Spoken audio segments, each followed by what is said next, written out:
Assalamualaikum warahmatullahi wabarakatuh. Kita akan melanjutkan pembahasan mata pelajaran IPA kelas 7 menggunakan buku PR Intan Pariwara halaman 193, uji kompetensi 2. Kita mulai dari soal nomor 1. Untuk mengurangi ketergantungan pada bahan bakar minyak, mulai dihasilkan bioenergi yang dibuat dari pengolahan sumber energi terbarukan. Salah satu kelebihan sumber energi terbarukan adalah sedikit menimbulkan polusi. Penjelasannya adalah sumber energi terbarukan merupakan sumber energi ramah lingkungan sehingga lebih sedikit menimbulkan polusi. Hal ini disebabkan sumber energi terbarukan mampu meminimalisasi penggunaan bahan bakar hidrokarbon. Adapun penggunaan bahan bakar hidrokarbon dapat menimbulkan polusi. Nah, adapun kelemahan dari energi terbarukan antara lain biaya instalasi sumber energi terbarukan yang mahal, kemudian pembuatannya diperlukan teknik-teknik tertentu yang cukup rumit dan energi yang dihasilkan dalam jumlah sedikit.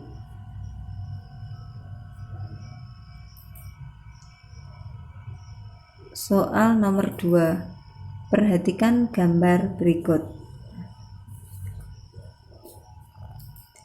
Sumber energi terbarukan ditunjukkan oleh angka 1 dan 3. Nah, penjelasannya adalah gambar nomor 1 ini adalah gambar sel surya, kemudian gambar nomor 3 ini adalah gambar pembangkit listrik tenaga mikrohidro atau disingkat dengan PLTMH. Untuk sel surya tadi menggunakan cahaya matahari untuk menghasilkan listrik, sedangkan untuk PLTMH menggunakan air untuk menghasilkan listrik. Nah, adapun gambar 2 ini adalah gambar gas, kemudian gambar 4 ini adalah gambar bensin. Gas dan bensin ini termasuk energi yang tidak terbarukan. Soal nomor 3. Perhatikan beberapa pernyataan berikut. Minyak bumi banyak tersedia di alam. 2. Minyak bumi menghasilkan karbon dioksida. 3. Minyak bumi akan menghasilkan radiasi bagi lingkungan sekitarnya. 4. Pengelolaan minyak bumi menimbulkan efek buruk bagi kesehatan, yaitu pemanasan global. Kekurangan minyak bumi sebagai sumber energi ditunjukkan angka 2 dan 4. Nah, penjelasannya adalah beberapa kelemahan pemanfaatan minyak bumi sebagai sumber energi antara lain: 1. Minyak bumi memerlukan waktu yang cukup lama dalam proses pembentukannya kembali. 2. Dalam proses pengolahannya dapat menimbulkan efek buruk untuk kesehatan. Selain itu, emisi yang dihasilkan menimbulkan polusi dan pencemaran, bahkan pemanasan global. 3. Adanya fluktuasi harga minyak di dunia. 4. Pengelolaannya membutuhkan biaya yang mahal. 4.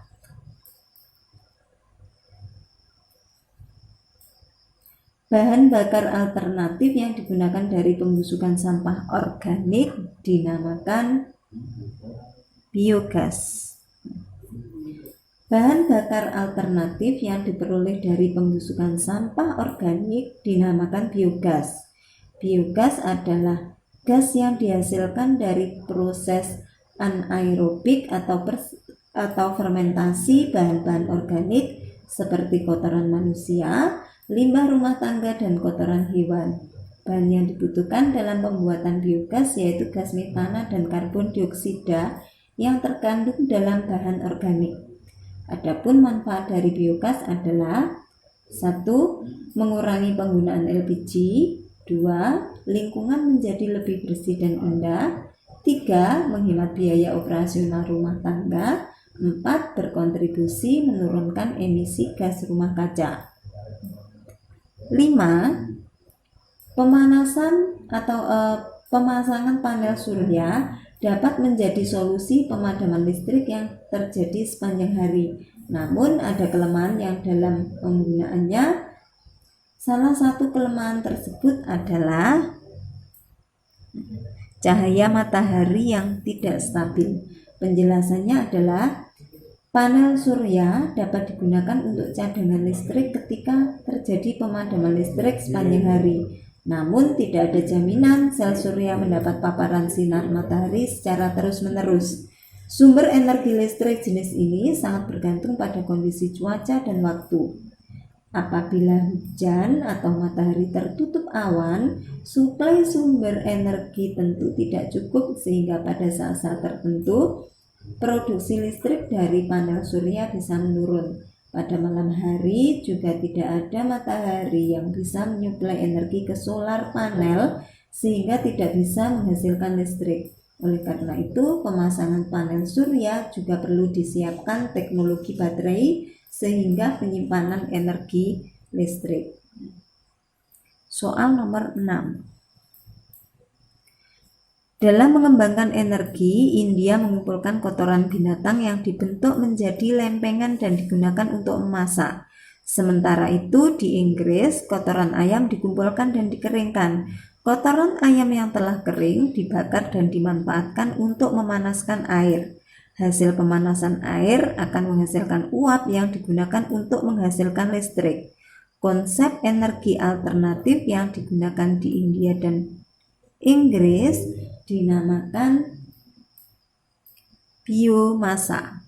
Penjelasannya adalah sumber energi alternatif yang digunakan di India dan di Inggris menggunakan kotoran hewan, sehingga energi alternatif yang diterapkan dinamakan biomasa.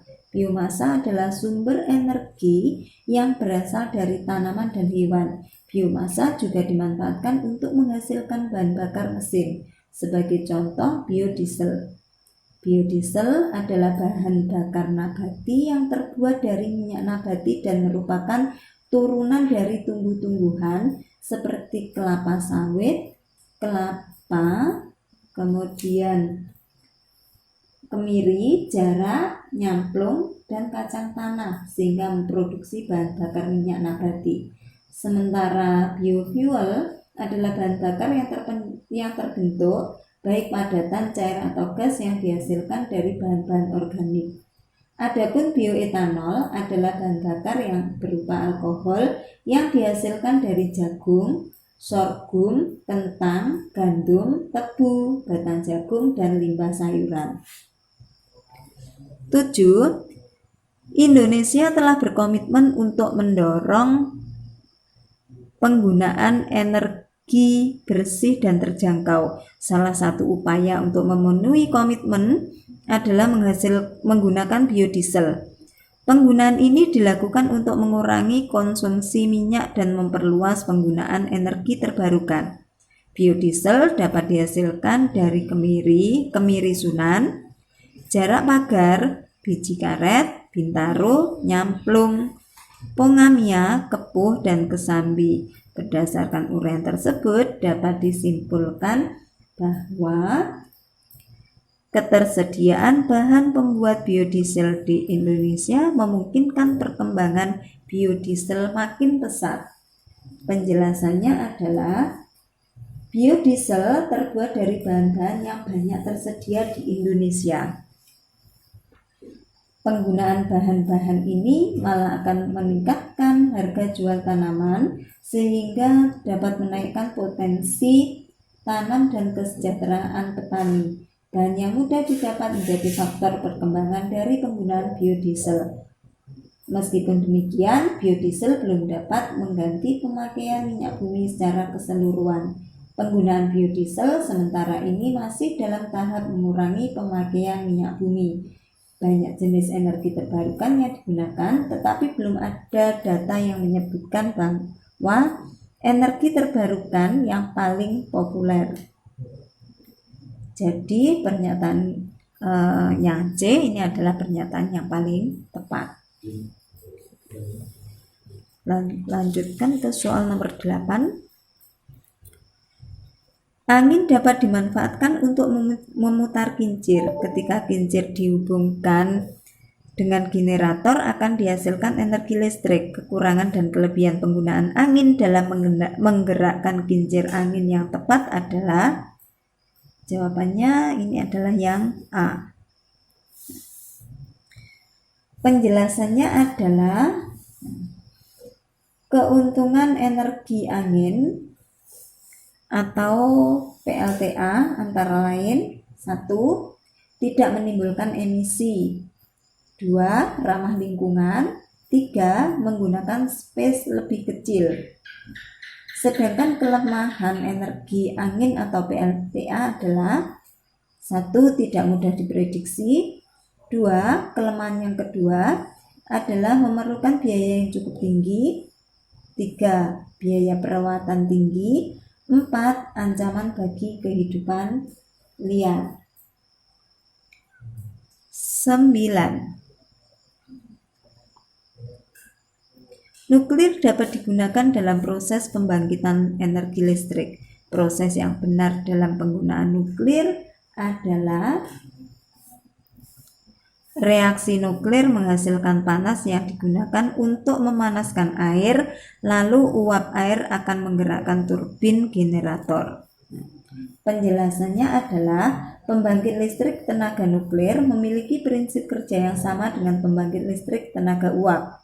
Bedanya berupa bahan bakar pada listrik tenaga uap adalah batu bara, minyak bumi, dan gas alam.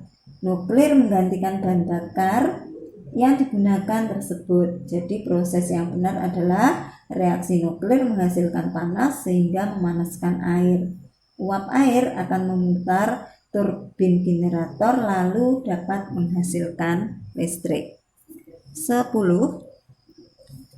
Di sini ada rangkaian alat dan soalnya adalah berdasarkan gambar penggunaan panas bumi yang benar adalah yang B.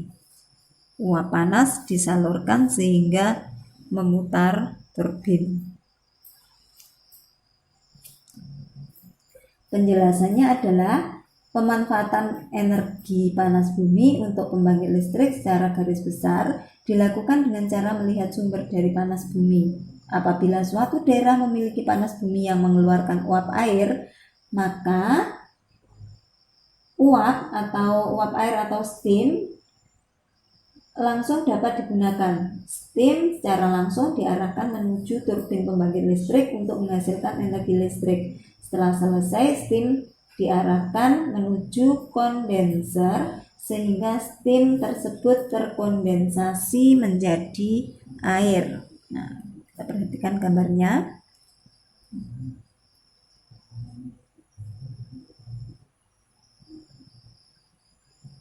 Air ini selanjutnya di-recycle untuk menjadi uap lagi secara alami. Namun jika panas bumi itu menghasilkan air panas atau hot water, maka air panas harus diubah terlebih dahulu menjadi uap air atau steam. Proses perubahan ini membutuhkan peralatan yang disebut dengan heat exchanger. Air panas ini dialirkan menuju heat exchanger sehingga terbentuk uap air. Kita ke soal bagian B, soal nomor 1. Batu bara dikatakan sebagai sumber energi tidak terbarukan karena proses pembentukannya sangat lama.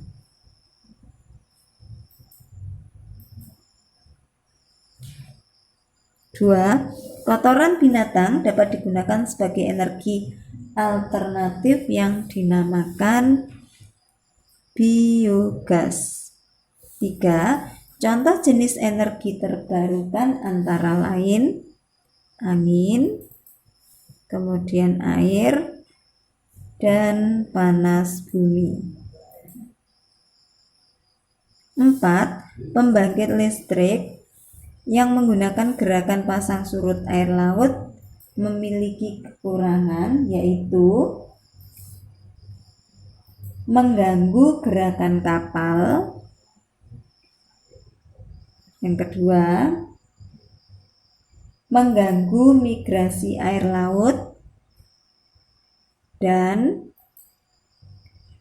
membunuh ikan yang melewati turbin.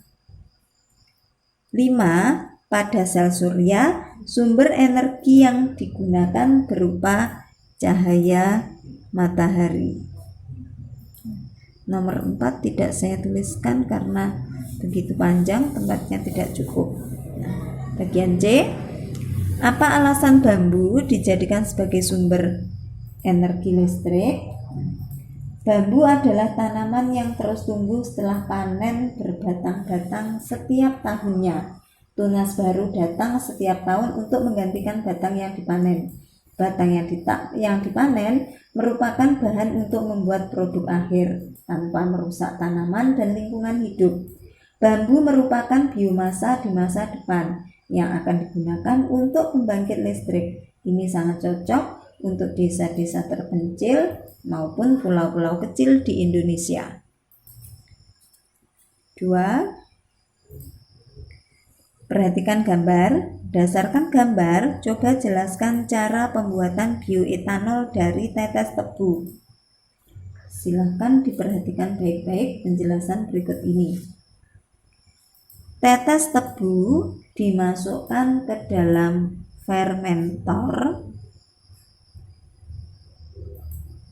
kemudian ditambahkan air, urea, NPK, dan ragi roti. Selanjutnya, adonan tersebut dimasukkan ke dalam evaporator.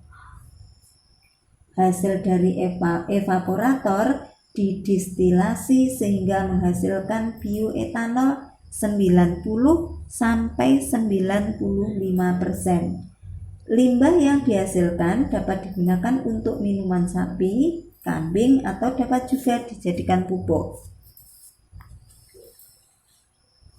Soal nomor 3. Penggunaan nuklir sebagai sumber pembangkit energi listrik merupakan tindakan yang sangat berbahaya dan mengancam jiwa. Apakah pernyataan tersebut benar? Jelaskan alasanmu. Nuklir memang berbahaya jika reaksinya tidak terkontrol dan limbahnya tidak ditangani dengan baik. Namun, jika sistem keamanan di dalam pembangkit listrik sangat baik dan limbah dipastikan tidak bocor ke lingkungan sekitar, nuklir tidak berbahaya. 4. Mengapa panas bumi termasuk sumber energi terbarukan? Jawabannya adalah panas bumi terbentuk dari air yang mendapat panas dari dalam inti bumi. Reaksi nuklir di dalam bumi menghasilkan panas yang naik ke atas. Apabila air tanah bertemu dengan panas ini, air akan berubah menjadi uap. Uap air yang keluar ke permukaan bumi membentuk geyser. Pembentukan geyser dapat terjadi terus-menerus karena reaksi nuklir di dalam terjadi terus-menerus. Oleh karena reaksinya terus berlangsung, panas bumi dapat digolongkan sebagai sumber energi terbarukan. 5. Selain ketersediaannya yang dapat diusahakan kembali, sumber energi terbarukan menghasilkan gas berbahaya lebih sedikit dibandingkan minyak bumi. Sebagai contoh, pemanfaatan sampah organik untuk menghasilkan gas metana sebagai bahan bakar. Dengan demikian, bahan-bahan yang memicu pemanasan global dapat dikurangi. Benarkah pemanfaatan sampah organik dapat membantu mengurangi pemanasan global? Jawabannya adalah sampah organik biasanya diuraikan oleh mikroorganisme dalam tanah. Apabila